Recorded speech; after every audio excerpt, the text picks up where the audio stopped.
Hi guys, ito tingnan niyo ang haba ng kahoy, yung kamuting kahoy. Binili ni Banang kasi maglulubi-lubi daw siya. Oh. Ang bili nito ay 2 euros and 24 cents. Oh.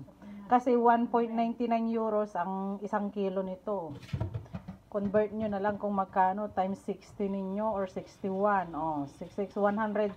Kulang-kulang 200 na to guys sa Pinas. So, tingnan niyo. Maganda naman. Kaya putol kasi pinaputol namin doon para kung pangit yung sa loob, ibabalik namin. O, diba? Pero ayos naman. Goods naman. Ayan guys. Tanggalin ko lang yung balat niya. Saka namin ilaga. Ito guys. Ganito ang pagtanggal ng ng balat niya. Hatiin mo lang ganyan. Tapos, yung dito niya, ganyan.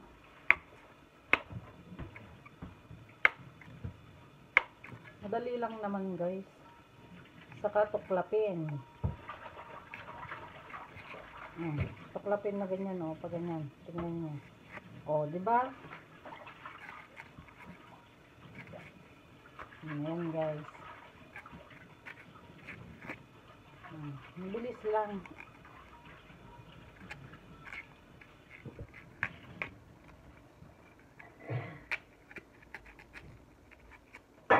Ayan na. Ulitin lang doon sa mga the rest. Hi guys, ayan tingnan ninyo, nabalatan ko na. Ganito. Hindi pa nahugasan to. Hugasan ko pa lang kaya may mga rumi-rumi siya dyan. Ayan, madali lang magbalat ng kahoy guys. Nakita nyo naman yung pinakita ko kung paano magbalat.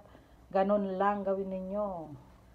Ayan, mamaya na namin ilaga to guys. Bye!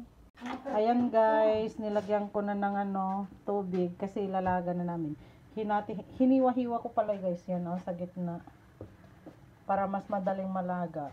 Then sa kabayo-bayuhin mamaya. Lagyan namin ng asukal at saka margarine. Ayan.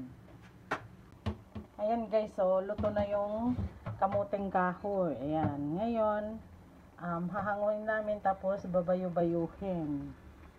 Ilubak-lubak na. Ayan na. Ganito na yung itsura pag naluto na guys. Masarap to. Favorite ni Nang Baknang attitude. Ayan guys, umpisahan na niyang bayu-bayuhin. Wala kami yung pambayo na gaya sa old na style, kaya itong bote na lang. Ayan yan. Tapos may butter kami dito at saka yung asukal. Ganyan lang guys, madali lang. Mamaya na namin tanggalin yung mga nakalagay dyan.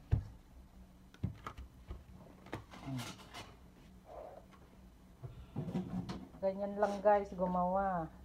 Sa probinsya kasi meron yung alsong ang tawag doon, yung malaking alsong. Dito plato kasi wala namang kaming pagbayuhan. Ganyan na lang. Ayan guys. Mamaya namin lagyan ng asukal at saka butter. Ayan guys, ganyan na yung itsura niya. Parang nyug na, nabayo. Tapos ngayon maglalagay na kami ng margarine. Ganito. Para mas malinam na mas masarap. Lagyan pa namin. Masarap to guys. Ganito ginagawa namin sa sa probinsya. Ganyan guys, tingnan nyo naman yung margarine. Tapos ngayon naman maglalagay ako ng asukal para mas madali niyang mabayo-bayo pa. Ganito lang. Masarap ito guys. Lalo sana kung may nyug, yung nagadgad na yung buko, mas masarap pa. Masarap ito yung kape. Ayan guys, tapos na yung lubi-lubi namin na kahoy. Diba? Pwede ang kamuting kahoy, pwede rin ang saging na ganito nyo guys. Diba? Ang sarap. Kita nyo naman. Sarap ito yung kape guys. Tara, kape tayo. Thanks for watching everyone. Magluto na rin kayo ng lubi-lubi or nilupak na kamuteng kahoy. Bye!